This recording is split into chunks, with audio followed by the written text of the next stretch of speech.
Assalamualaikum warahmatullahi wabarakatuh. Bapak Dr. Radus Kamil MSI yang saya hormati, Bapak Ibu teman S3 Pendidikan Informatika Universitas Jambi yang saya hormati. Pada kesempatan hari ini kita akan membahas bagaimana kita mengorganisasi pengetahuan di dalam pikiran kita, di mana pada pertemuan sebelumnya kita sudah membahas bagaimana representasi pengetahuan dengan gambar dan proposisi. Nah, selanjutnya, percaya atau tidak, kita lihat ada dua sahabat, yaitu Simon dan John, yang merencanakan perjalanan ke Arizona selama musim semi. Kemudian dia akan mendaki Spiglab Canyon yang kita ketahui, yang jarang dijelajahi orang, jalan yang sempit, dan jurang, di mana ini dikelilingi oleh kolam-kolam atau air-air yang dalam. Nah, sampai di sini, dekat ngarai, si John dan Simon memarkirkan mobilnya untuk menuju ke lokasi ini. Namun, baru sampai dekat ngarai, si Simon tersandung dan menyebabkan jatuh ke lereng ini. Di sini John panik karena dia tidak bisa menolong Simon. Jalannya kecil, sempit, dan lokasinya juga jauh dengan orang, sinyal tidak ada. Tapi si John bisa berpikir dengan baik, dia kembali ke tempat asalnya, langsung mengendarai mobil, mencari bantuan, yaitu dengan mencari sinyal yang ada di pada lokasi terdekat. Setelah dia mendapatkan sinyal di lokasi terdekat, si John menghubungi untuk mendapatkan bantuan dari pihak penyelamat. Alhamdulillah, pihak penyelamat bisa datang sehingga si Simon bisa terselamatkan. Hal ini, dari cerita ini, dapat pengalaman yang unik gitu kan, di mana si John ini dalam keadaan panik, pikirannya tidak konsentrasi karena dia tetap memikirkan Simon, tapi di satu sisi dia harus mendapatkan bantuan. Disinilah keunikannya, si John ini bisa mengendarai mobil dengan baik, walaupun dia tidak konsentrasi. Hal ini karena tersimpan pengetahuan deklaratif yang ada di dalam pikirannya, pengetahuan prosedural yang ada di dalam pikiran si John tadi. Sehingga walaupun dia tidak konsentrasi, si John bisa mengendarai mobil dengan baik. Bagaimana pengetahuan kita direpresentasikan? Cara pengetahuan direpresentasikan itu sangat mempengaruhi seberapa efektif pengetahuan dapat dimanipulasi untuk melakukan tugas kognitif. Untuk mengilustrasi pengaruh representasi pengetahuan melalui analogi yang sangat kasar, kita perhatikan tugas perkaliannya menggunakan representasi, baik dengan menggunakan angka Romawi maupun Arabik. Kita lihat, ini adalah angka Romawi, ini adalah angka Arabik. Ternyata ini persis sama, karena ini adalah simbol yang sama. Ini adalah simbol Romawi, ini adalah simbol Arabik. Tetapi representasi dalam angka Romawi membuat kita itu lebih sulit untuk menghitung solusinya dibandingkan kita dengan angka Arabik. Karena pengetahuan yang ada di dalam pikiran kita yang biasa kita gunakan adalah simbol Arabik, bukan simbol Romawi. Sehingga kita kesulitan kalau kita ingin mengalihkan bentuk perkalian itu dalam angka Romawi. Selanjutnya, bagaimana kita mengorganisasikan pengetahuan deklaratif? Kita mulai dari sebuah konsep. Konsep itu seringkali ditangkap oleh satu kata. Misalnya apel. Sebegitu kita melihat apel, maka yang terbayang dalam pikiran kita kemerah-merahan. Apel itu pasti merah. Kemudian bentuknya bulat. Kemudian dia merupakan buah. Nah, sekarang kita akan melihat hubungan konsep dan kategori. Seperti yang kita bayangkan, orang akan mengumpulkan sejumlah besar konsep selama hidup mereka. Bagaimana mereka mengaturkan semua konsep itu? Salah satunya yaitu mengaturnya melalui kategori. Jadi dari konsep-konsep tadi akan dibentuk kategori-kategori. Karena kategori ini merupakan sekelompok item di mana objek atau konsep yang berbeda dapat ditempatkan menjadi milik bersama. Karena dia memiliki fitur yang sama, atau semuanya mirip dengan prototipe tertentu. Nah, nanti kita akan bahas apa yang dimaksud dengan fitur, apa yang dimaksud dengan prototipe. Misalnya, kata apel bertindak sebagai kategori, seperti dalam berbagai kumpulan jenis apel. Tetapi itu juga dia bisa bertindak sebagai konsep dalam kategori berbagai buah. Selanjutnya, kita akan mendefinisikan bagaimana mengatur konsep dalam kategori. Cara-cara ini termasuk bagaimana penggunaan fitur, bagaimana prototipe, dan bagaimana eksemplar atau kita kenal dengan script dan naskah. Selanjutnya, konsep dan kategori. Nah, kita bagi bahwa kategori itu ada kategori alam, pengelompokan yang terjadi secara alami, seperti burung atau pohon. Kategori alam dan artefak relatif stabil dan cenderung menyetujui kriteria dalam keanggotaannya. Kategori artefak itu adalah pengelompokan yang dirancang atau diciptakan oleh manusia untuk melayani tujuan fungsi tertentu. Misalnya seekor harimau selalu menjadi mamalia. Pisau selalu merupakan alat yang digunakan untuk memotong. Nah, konsep itu memiliki level dasar yang kita sering sebut adalah kekhususan alami atau sifat kekhasannya. Tingkat dalam hierarki yang lebih disukai dari sifat yang lain. Jadi hierarki yang terendah dikatakan level dasar, dan itu biasanya lebih mudah dibayangkan oleh orang lain dibandingkan level yang lebih tingginya.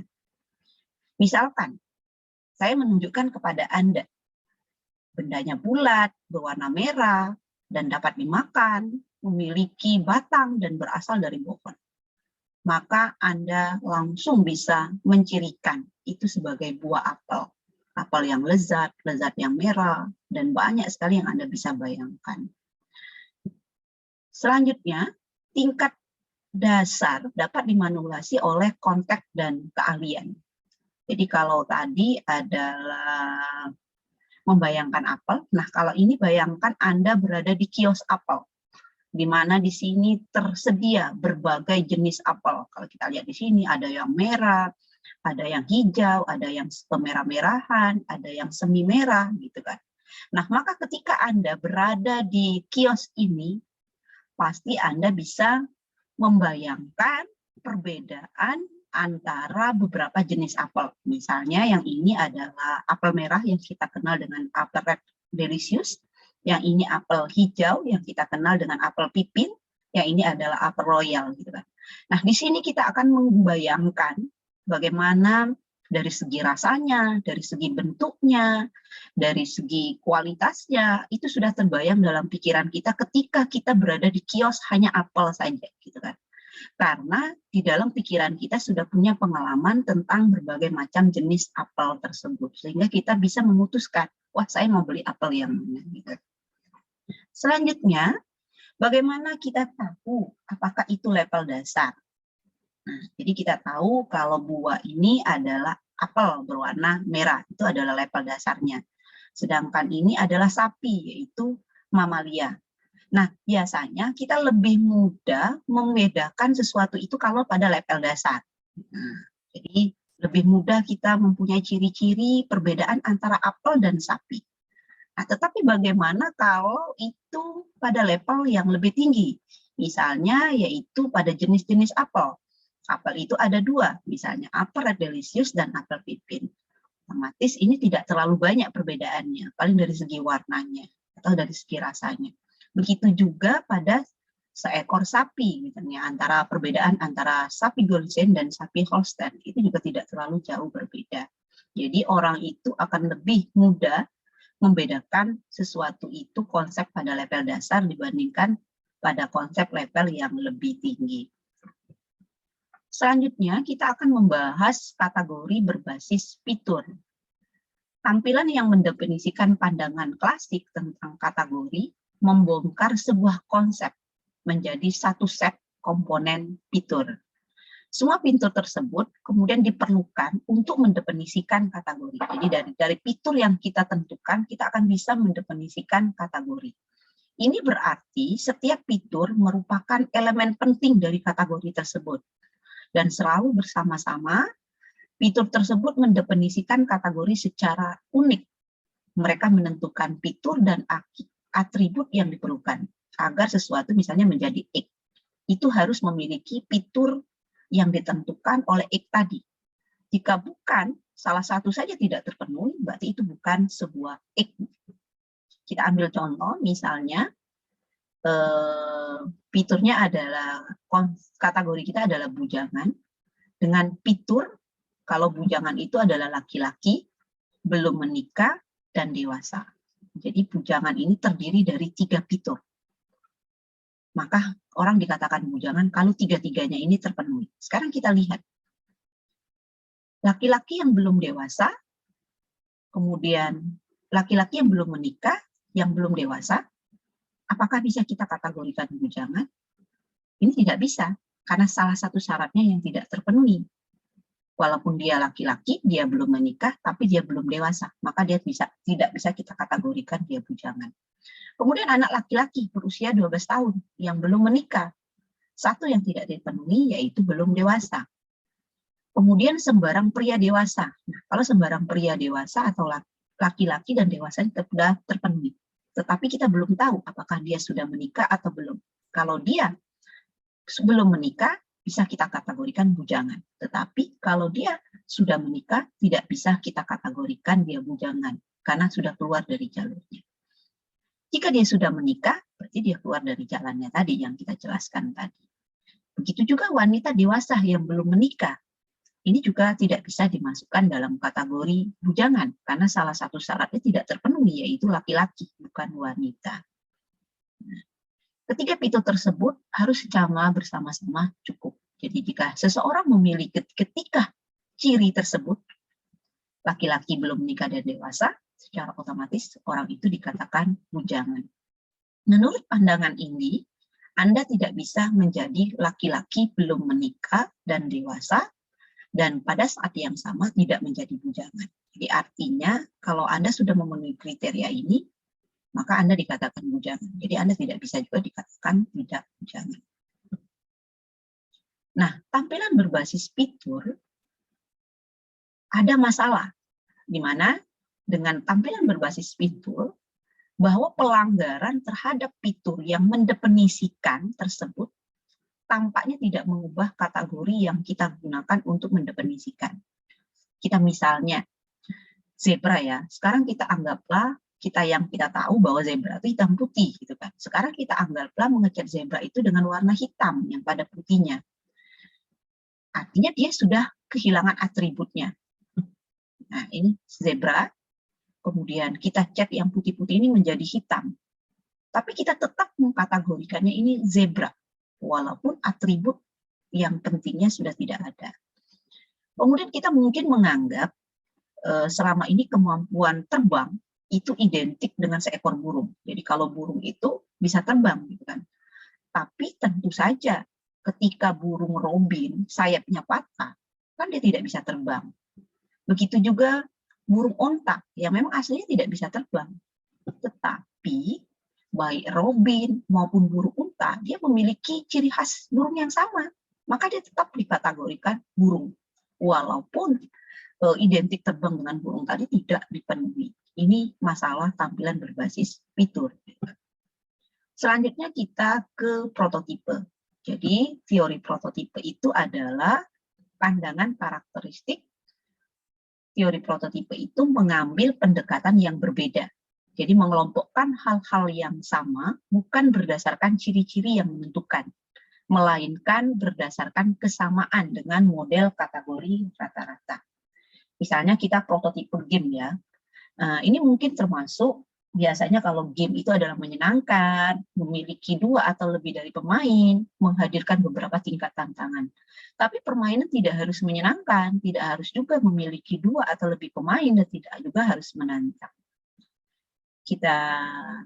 Jadi di sini ada konsep prototipe itu konsep klasik dan konsep fuzzy. Jadi konsep klasik ini biasanya kategori yang mudah didefinisikan melalui fitur, seperti bujangan tadi yang kita sudah bahas.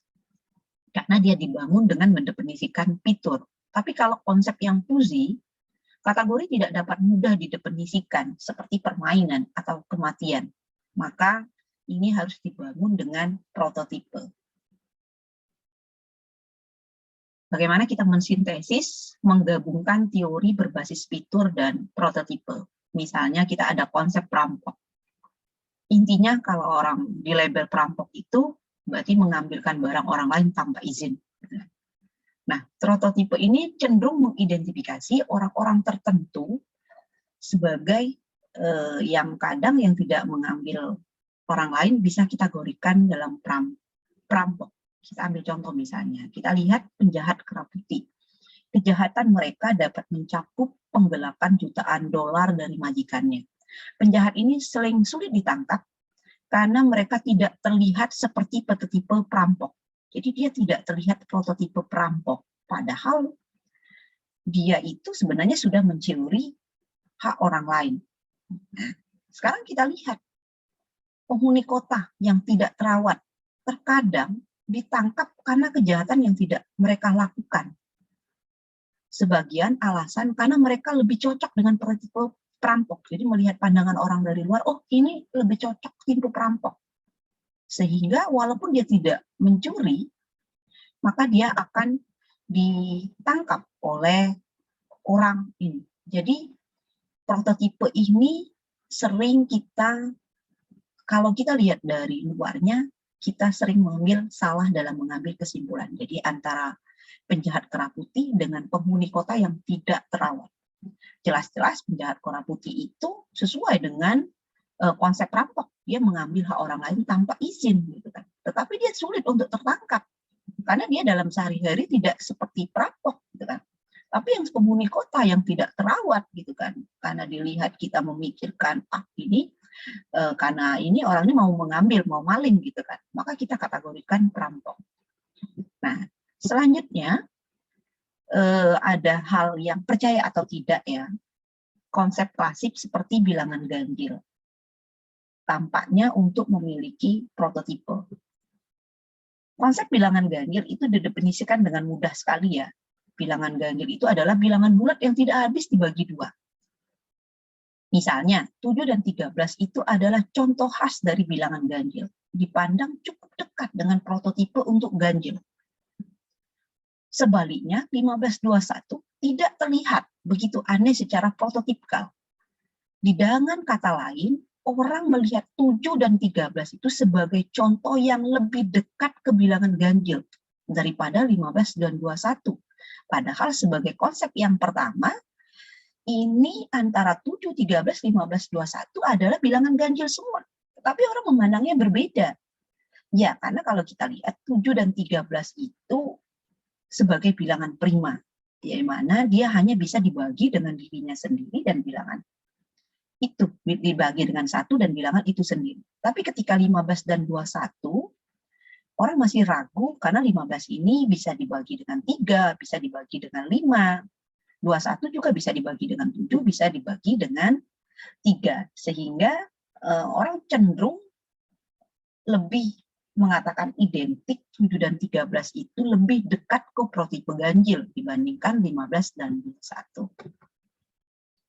Nah, sekarang kita bagaimana melihat model jaringan semantik. Jadi model jaringan semantik itu menunjukkan bahwa pengetahuan yang direpresentasikan dalam pikiran kita itu dalam konsep yang terhubung satu dengan sama lain dalam bentuk seperti web. Ini keterhubungan yang sederhana, jadi dari A ke B, gitu kan. Jadi ini adalah struktur jaringan semantik yang sederhana. Nah, nanti kita akan lihat bagaimana struktur hierarki jaringan semantik. Nah, kita lihat ini banyak sekali keterhubungan. Kita ambil contoh misalnya adalah hiu dan ikan. Berarti hiu ini merupakan ikan. Dan hiu ini juga merupakan satwa atau merupakan binatang. Biasanya orang lebih cepat memvisualisasikan atau membuktikan kebenarannya itu hiu itu adalah ikan dibandingkan hiu itu adalah binatang atau satwa. Kenapa? Karena hiu ini dengan ikan itu satu titik koordinat, gitu kan. Sedangkan ke satwa dia melalui titik koordinat ikan, sehingga inilah orang cenderung lebih melihat keterhubungan yang lebih dekat atau level yang lebih dasar dibandingkan yang level lebih tinggi dari hierarki keterhubungan selanjutnya. Membandingkan fitur semantik. Jadi fitur semantik ini dengan teori berbasis fitur yang kita bahas sebelumnya ini hampir mirip, ya. Tetapi terjadi perbedaan, di mana fitur dari konsep berbeda dibandingkan secara langsung daripada berfungsi sebagai dasar membentuk kategori. Kita lihat, ini adalah teori berbasis fitur. Misalnya setiap mamalia akan dideskripsikan oleh serangkaian fitur yang menentukan sendirinya. Kelinci itu ditentukan fiturnya itu bulunya, telinga yang panjang, jalan dan melompat, dan lain-lain misalnya. Nah, tetapi ketika berbasis fitur semantik, kita lihat misalnya fitur itu dibandingkan secara langsung. Maka kita dapat membandingkan semua mamalia berdasarkan dari kumpulan fitur yang sama. Bagaimana cara kerjanya? Misalnya mamalia itu diwakili oleh 3 fitur, ukurannya, keganasan, dan kemanusiaannya. Seekor singa ini misalnya memiliki ketiga-tiganya, dari ukuran, keganasan, dan kemanusiaannya itu tinggi semua, gitu kan. Ini berbeda dengan gajah, dia sangat tinggi dalam segi ukuran, tetapi dari segi keganasan dia lebih rendah dibandingkan singa. Begitu juga seekor tikus, ya, dia kecil dari segi ukuran, tapi ternyata dari segi keganasannya cukup tinggi. Untuk lebih jelas kita lihat hasil dari sini, jadi ini dari ukuran, ini keganasannya, ini kemanusiaannya. Kita lihat dari tikus. Nah, dari segi ukuran, tikus ini paling kecil. Tapi ternyata dari segi keganasan, dia bisa mengalahkan jerapah, gitu kan. Kemudian gajah. Gajah ini ukurannya besar. Nah, kalau kita lihat gajah ini ukurannya besar dari segi ukuran. Tapi dari segi keganasan, dia juga tidak terlalu ganas, kan gitu. Nah, jadi disinilah kita membandingkan fitur semantik. Nah, jadi dari berbagai fitur, dari berbagai ini kita bisa membandingkannya. Selanjutnya, kita menggunakan metode semantik untuk menyelesaikan kata. Hal ini sudah kita pernah bahas pada pertemuan sebelumnya, yaitu tentang pengetahuan semantik atau kita kenal dengan pengetahuan juga deklaratif, di mana berdasarkan pengalaman kita, walaupun ini kosong, kita bisa menebak angka yang ada 2 huruf yang ada di tengah ini. Jadi disajikan huruf awal dan akhir, tapi 2 huruf ini kita bisa menebak berdasarkan pengetahuan yang telah tersimpan di dalam pikiran kita yang kita kenal dengan pengetahuan deklaratif. Misalnya kita langsung terbayang, oh ini stem, yaitu batang, gitu kan. Tapi ternyata bisa juga orang membayangkan lain itu spam, gitu kan. Kemudian slim, gitu kan.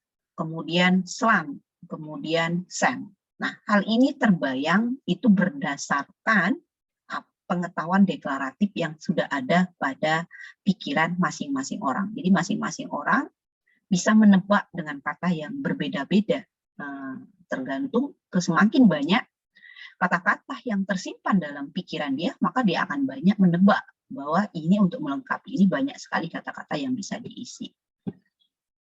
Representasi skema. Cara lain untuk mengatur banyak konsep dalam pikiran kita itu adalah skema. Jadi konsep itu banyak, bagaimana cara mengorganisasikannya di dalam pikiran kita ternyata melalui skema, ya. Skema sangat mirip dengan jaringan semantik, tapi skema seringkali berorientasi pada tugas. Ingat, skema itu adalah kerangka mental, ya, mengorganisasi pengetahuan di dalam pikiran kita. Karena menciptakan struktur yang bermakna dari konsep-konsep yang terkait.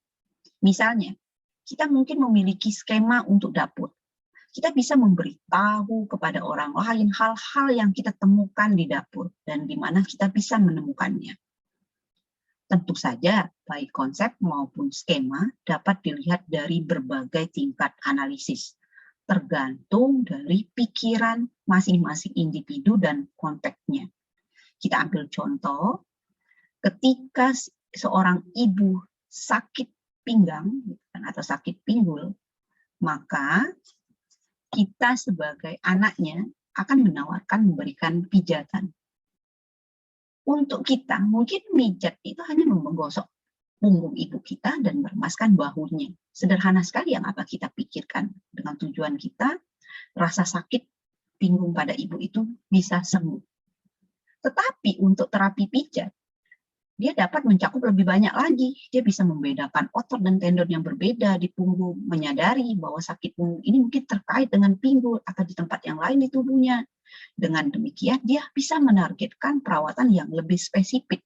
Dan itu lebih tepat dalam pengobatan si ibu tadi, dibandingkan kita tadi yang kita hanya tahu bahwa kalau sakit ini digosok saja, kan begitu.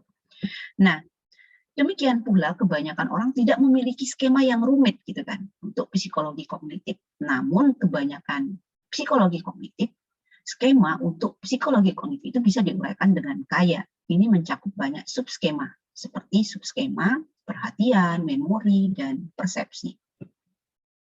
Selanjutnya, skema memiliki beberapa karakteristik yang menjamin fleksibilitas yang luas dalam penggunaannya. Skema dapat mencakup skema yang lain, misalnya skema untuk hewan mencakup skema untuk sapi, untuk kera, dan banyak hewan yang lainnya. Skema mencakup fakta umum, dapat sedikit berbeda dengan contoh yang spesifik. Misalnya skema tentang mamalia. Faktor umumnya, mamalia itu biasanya memiliki bulu. Nah, ini memungkinkan kepada manusia yang berbulu kurang kebanyakan dibandingkan mamalia yang lainnya. Ini juga mungkin untuk landak. Landak ini berduri daripada berbulu. Untuk mamalia laut seperti paus, dia hanya memiliki beberapa bulu. Kemudian, skema dapat bervariasi dari tingkat abstraksinya. Misalnya, skema tentang keadilan itu jauh lebih abstrak tentang skema untuk apel, bahkan untuk buah. Skema juga dapat mencakup informasi tentang keterhubungan. Misalnya, konsep hubungan antara truk dan mobil. Atribut dalam konsep misalnya tinggi dan berat gajah. Atribut dalam konsep terkait kemerahan ceri dengan kemerahan apel. Konsep dan konsep tertentu, misalnya ikan dan laut. Konsep khusus dan latar belakang pengetahuan umum, misalnya konsep tentang Presiden Amerika Serikat tertentu, dan pengetahuan umum tentang pemerintah Amerika Serikat dan tentang bagaimana sejarah Amerika Serikat. Kemudian kita selanjutnya membahas skrip atau naskah. Nah, skrip ini adalah jenis tertentu dari skema. Yang kita kenal, dia memberikan informasi tentang urutan tertentu di mana hal-hal terjadi. Secara umum, skrip jauh lebih tidak fleksibel daripada skema. Namun, skrip menyertakan nilai default untuk aktor, alat peraga, latar, urutan peristiwa yang diharapkan terjadi. Nilai-nilai ini secara bersama-sama akan membentuk gambaran umum dari sebuah peristiwa. Pikirkan tentang skrip restoran. Skrip dapat diterapkan ke satu jenis restoran tertentu, misalnya warung kopi. Maka sebuah skrip memiliki beberapa fitur, atribut, meja, menu makanannya, cek, dan uang. Kemudian peran yang dimainkan, ada pelanggannya, ada pelayannya, ada juru masak, ada kasir, dan pemiliknya. Nah, sekarang misalnya skrip itu secara umum ketika kita mempelajari naskah atau skrip, jika tindakan tipikal dan atipikal disediakan, ternyata informasi tipikal akan lebih mudah diingat, gitu kan. Perbedaan ini kemungkinan disebabkan oleh peningkatan upaya dalam pertanyaan yang diperlukan untuk informasi atipikal dibandingkan dengan informasi tipikal. Model skrip telah membantu psikolog kognitif mendapatkan wawasan tentang pengetahuan organisasi. Karena skrip memungkinkan kita menggunakan kerangka mental bertindak dalam suatu tertentu ketika harus mengisi celah yang jelas dalam konteks tertentu. Tanpa akses ke skrip mental, kita mungkin akan bingung saat pertama kali masuk ke restoran baru atau ke dokter yang baru. Tapi karena sudah ada skrip di dalam pikiran kita, karena kita pernah mengunjungi restoran yang lain, maka kita tidak akan bingung ketika ke restoran baru atau ke dokter yang baru. Bayangkan bagaimana jika perawat di kantor dokter harus menjelaskan setiap langkah kepada Anda, ketika semua orang dalam situasi tertentu mengikuti skrip yang serupa. Nah, ini harus mengalir dengan lebih lancar. Nah, bagaimana aplikasi praktik dalam psikologi kognitif dalam kehidupan sehari-hari? Jadi, apakah skrip masuk kelas Anda berbeda antara skrip makan Anda dengan skrip yang lain atau naskah yang lainnya? Dengan cara apa skrip itu berbeda dalam struktur atau detailnya? Coba buat perubahan pada skrip Anda, baik secara detail dalam struktur dan lihat bagaimana segala sesuatunya bekerja. Misalnya, Anda mungkin menemukan bahwa Anda terburu-buru dalam pagi untuk pergi ke sekolah atau bekerja. Nah, sehingga Anda akan melupakan hal-hal yang lain yang telah ada di dalam skriptif Anda, yaitu peristiwa yang harus dilakukan di pagi hari itu. Atau Anda tetap menjalankan skrip yang selama ini, resikonya Anda datang terlambat. Nah, selain yang sudah jelas, penyesuaian lebih awal, itu kita harus menganalisis struktur skrip atau naskah dalam diri kita.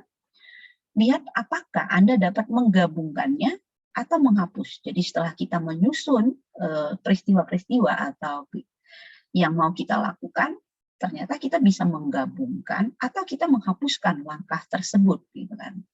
Kita bisa, misalnya, kita bisa mencoba meletakkan pakaian dan mengemas ransel yang mau kita bawa kerja itu di malam hari, agar kita bisa menyederhanakan rutinitas di pagi hari. Sehingga kalau kita terlambat, ini tidak mengganggu, gitu kan. Nah, cara yang terbaik untuk membuat skrip kita bekerja, pertama-tama adalah apa skrip itu. Kemudian kita perbaiki. Jadi setelah kita tahu skrip kita bisa memikir apakah kalau itu digabungkan atau dihapuskan, masih tetap aktivitas kita berjalan dengan baik atau tidak. Yang jelas kita harus paham skrip yang ada dalam pikiran kita. Ya, itulah yang bisa saya sampaikan hari ini. Terima kasih. Mudah-mudahan bermanfaat bagi kita semua. Wassalamualaikum warahmatullahi wabarakatuh.